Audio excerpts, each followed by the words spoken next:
I am told that the second day of March is an important date in the history of the state of Texas. In the country. But I will leave you to ask Texans why that's the case.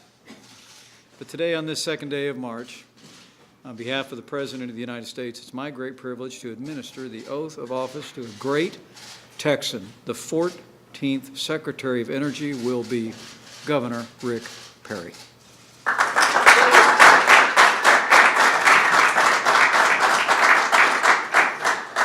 Especially grateful to be joined today by his wonderful wife, Anita, who has been at his side in so many ways that he has served the people of this state and this nation, and now joins him as they serve all the people of the United States at the Department of Energy. Anita, we are honored to have you with us today. Also grateful to be joined by so many other friends and colleagues, but most notably, the Senator from Texas, Senator Ted Cruz. Thank you for joining us today for this important occasion. Governor Perry, few Americans have as long and distinguished a record of leadership in public service as you. It stretches back more than 4 decades, despite your youthful appearance. After a 5-year stint in the Air Force and a tour of duty on your family farm, the good people of Texas elected you to the State House, where you served as a representative for 6 years, as Agriculture Commissioner for 8 years, and then as Lieutenant Governor for the state of Texas for only 2, before you became the 47th Governor of the Lone Star State. As Governor of Texas, you served with extraordinary accomplishment and distinction for an amazing 14 years. You worked day in and day out to improve your state and the lives of the millions of America who call it home, and under your leadership, Texas became one of the most prosperous states in the history of this country.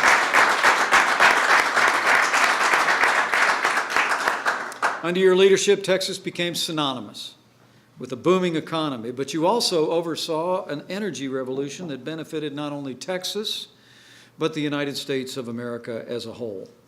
Let me say from one former governor to another, how grateful I am that you're willing to respond to the call of President Trump and bring your extraordinary character and abilities to the task of leading the Department of Energy for the United States.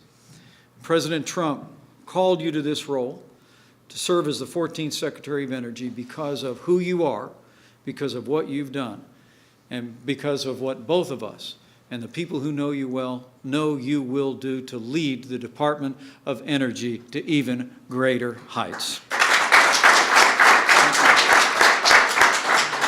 Safeguarding America's nuclear arsenal, promoting energy production and independence for a 21st century economy, the President and I have absolute confidence in your leadership and in your ability to get the job done. Rick, thank you for stepping up again to serve your country at such a time as this. On behalf of President Trump, it's my great privilege to administer to you the oath of office. If you'll step to the right, place your left hand on your Bible, raise your right hand and repeat after me.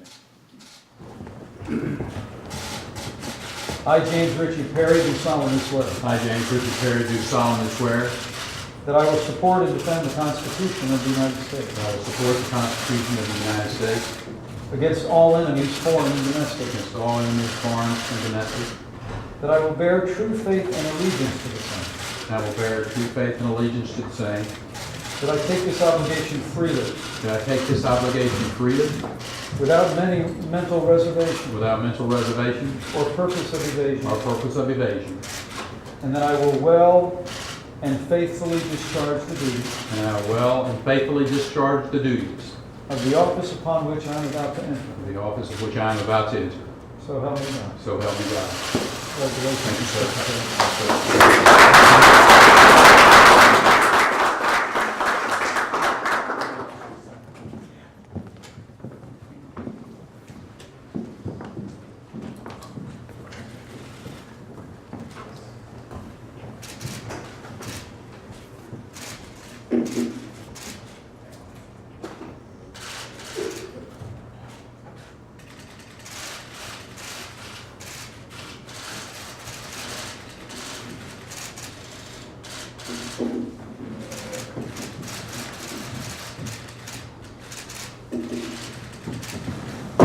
Ladies and gentlemen, the 14th Secretary of Energy for the United States of America, Rick Perry.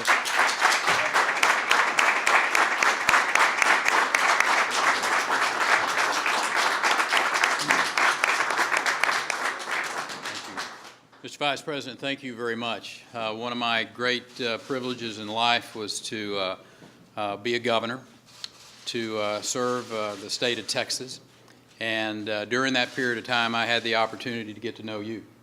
Matter of fact, recruit you to run for the governorship of your home state. And as I saw Donald Trump choose you to be his running mate, it became even more clear to me this individual, Donald Trump's judgment and his character in putting an individual like you as his running mate. And I think the people of this country have now agree with me in that, as they've seen you perform over the course not of just the campaign, but now as the Vice President, of sharing with the people of this country the extraordinary vision that Donald Trump has, that we as a team have. And Senator Cruz, I want to say to you, thank you for being here. Being in this room today and seeing this group of former rivals who are now on the same team, making America great again, gives me great joy.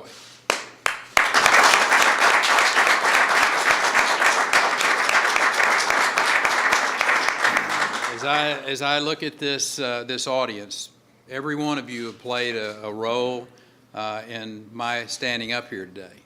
And there was a point in time when Anita and I didn't think we were ever going to be here. But thanks for prodding the Senate along, Senator. But we're here. But nobody's more important in that process than this woman who's standing here with me.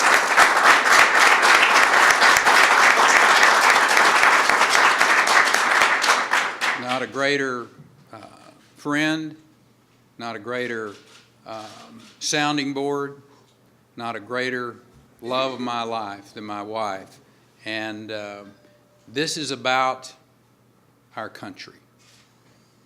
And we collectively understand that the opportunity that we have been given, this maybe once in a lifetime opportunity, Mr. Vice President, to truly put America on a course that will deliver for future generations extraordinary opportunities.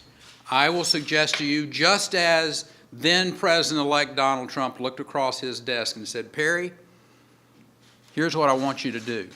I want you to do for American energy what you did for Texas. And I said, I got it, Mr. President, I can do that. And that's exactly what we intend to do, that American energy can lead a revolution economically in this country like we've never seen before. I'm proud to be on this team working with men and women that I have extraordinary confidence in, and that I hope that Americans understand that our greatest days truly are in front of us. God bless you, and thank you for coming.